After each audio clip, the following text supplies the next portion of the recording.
Bună dragi urmăritori! Bun venit pe canalul nostru! Cele două extreme ale iubirii sunt iubirea și ura. Ambele pot deveni o dependență sau o obsesie după un timp. Crezi că dragostea poate fi echilibrată? Sau când găsești acel echilibru, încetează să mai fie dragoste? Chimia iubirii este o stare de dezechilibru. Lupta cu acest echilibru este totul despre ceea ce face dragostea să iubească.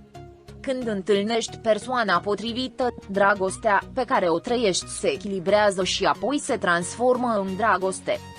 Legătura, nu dependența, se simte prețioasă. Care crezi că este cea mai bună parte a fi îndrăgostit? Având curajul de a dezvălui și mai mult din potențiala putere din noi. Cum este distanta ta fata de moda, urmare stii tendinte? Sau ești unul dintre cei care citesc ce știi despre modă, stil și rochie? Iubesc moda și, ca orice femeie, o urmez. Cred că moda este atemporală. Gusturile mele pot varia. Când profesia ta este actoria, ai încercat aproape toate stilurile. La fel ca Sila, personajului pe care îl interpretezi îi place o combinație pe care nu ar purta-o niciodată. Găsirea a ceea ce mi se potrivește mie și corpului meu și să mă simt confortabil îmi permite să-mi creez propriul stil. Ei bine, faceți sport sau mâncați sănătos? Cât spațiu ocupă în obiceiurile tale? Există ceva despre care ai spune nu mănânci niciodată semnul întrebării? Nu există nimic din care să spun nu mănânci niciodată. Sunt foarte deschis să încerc noi arome. Îmi ascult corpul. Mă hrănesc cu ceea ce vrea el de la mine. Muncesc din când în când din greu și sunt motivat. Dar din cauza ratei noastre de muncă, încerc să fac din sport o parte permanentă a vieții mele. Ce faci pentru pielea ta? Care sunt elementele esențiale în rutina ta de frumusețe? Întrucât mă machiez în mod constant când lucrez, încerc să-mi odihnesc tenul și să-l păstrez curat în timpul liber. În afara rutinei mele zilnice, îmi masez pielea cu cuburi de gheață. Pot să învăț cel mai mare vis al tău despre actorie? Răspunsul meu la această întrebare nu s-a schimbat deloc. De la început, mă imaginez într-un musical. Ani mai târziu, acest număr al lui Elele apare din nou și poate doriți să aruncați o privire la interviu? Poți lăsa un mesaj cu o singură propoziție pentru viitoarea Sila? Notă pentru Sila, rămâneți în acest moment.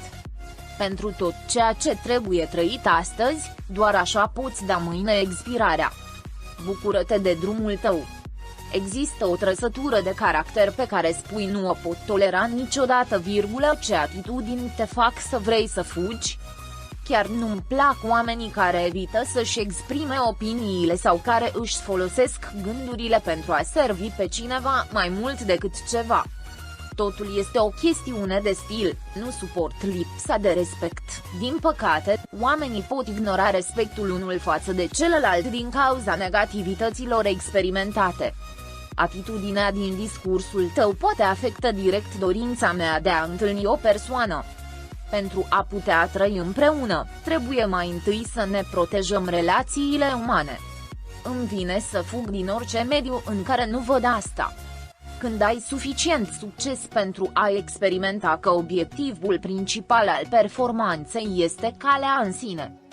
Ce frază despre tine te face să te simți cel mai mândru să fii spusă? Drumul în sine este epuizant, cu siguranță vor fi dificultăți în drumul meu. Dar îmi place felul în care merg. Arunc prin ce am trecut. Fiecare experiență mă ajută să mă descoper. Să fiu dedicat ceea ce faci mă ajută să văd frumusețile care îmi ies în cale pe măsură ce merg pe acel drum. Îmi place când spui. S-a îmbunătățit foarte mult, esența sa nu s-a schimbat deloc. Unde și ce faceți de obicei când spuneți, aceasta este viața? Nu am nevoie de lucruri mari pentru a spune asta este a trăi. Traiul este pentru mine fiecare moment în care sunt emoționat și liber. Momentele în care îmi pot crea un spațiu departe de tot tumultul sunt pauzele mele în viață. Îmi dau seama că sunt în viață atunci când mă concentrez pe respirația pe care o iau mai degrabă decât pe locul unde sunt sau pe ceea ce fac. Viața este una, trebuie să-i dai ceea ce merită. Reputația ta a crescut de-a lungul timpului și mai ales cu Cranberries Herbet, s-a schimbat relația ta cu tine însuți? Cum să fii mai încrezător în sine sau mai anxios? Nu am experimentat nicio încredere în sine sau anxietate declanșată de recunoaștere. Eram deja conștientă de responsabilitățile mele. Doar datorită profesiei mele, simțul responsabilității a crescut puțin mai mult, mai întâi pentru mine și apoi pentru oamenii care mă cunosc și mă iubesc. Un scriitor a spus, nu fugi prea departe după noroc, pentru că îl poți ajunge din urmă și atunci norocul va fi în urmă. Cum este relația ta cu norocul? Ești unul dintre cei care îl împinge. E un cuvânt foarte bun, nu cred că norocul vine cu forța. Visarea și dorința mult sunt diferite. Cred că sunt două lucruri diferite să faci asta cu forța. Nu sunt o persoană care rezistă sau insistă ca lucrurile să se întâmple. Este nevoie de efort și noroc pentru a-ți trăi visul. Dacă faci tot posibilul și încerci suficient, vei avea noroc și orice ai nevoie te va găsi cu ușurință. Prefer să fiu unul dintre cei care creează noroc, decât să-l forțez.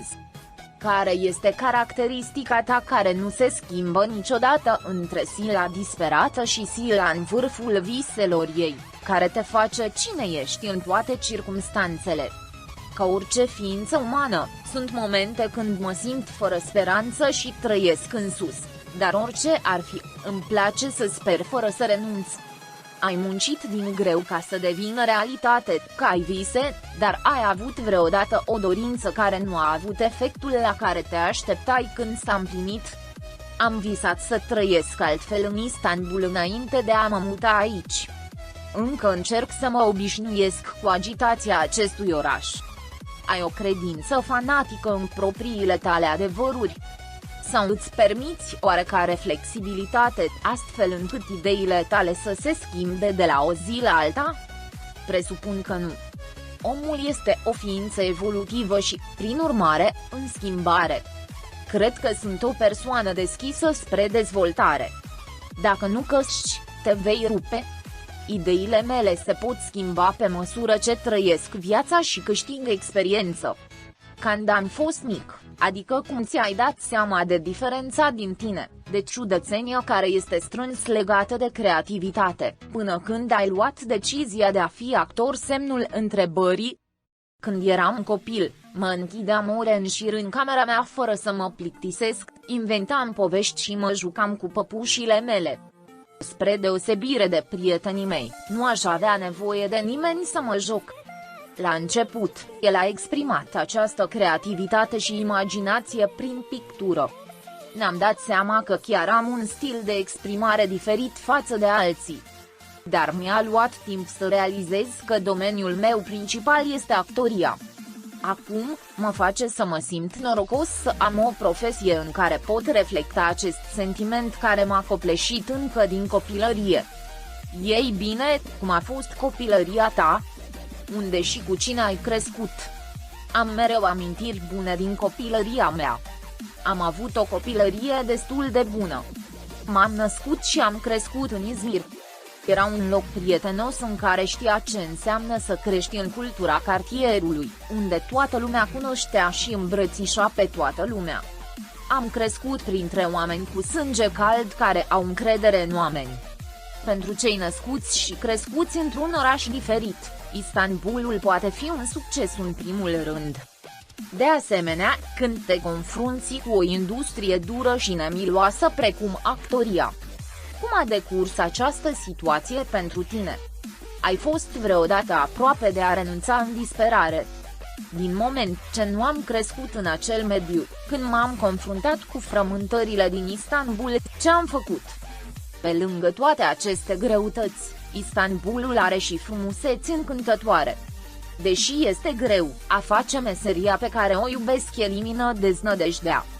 Dragii prieteni care arată dragoste față de Halil Ibrahim și Sila, vă vom transmite asta vouă, dragii noștri fani, pe măsură ce primim vești despre jucătorii noștri. Rămâneți pe fază pentru acces instantaneu la cele mai recente știri. Abonați-vă la canalul nostru și distribuiți videoclipul.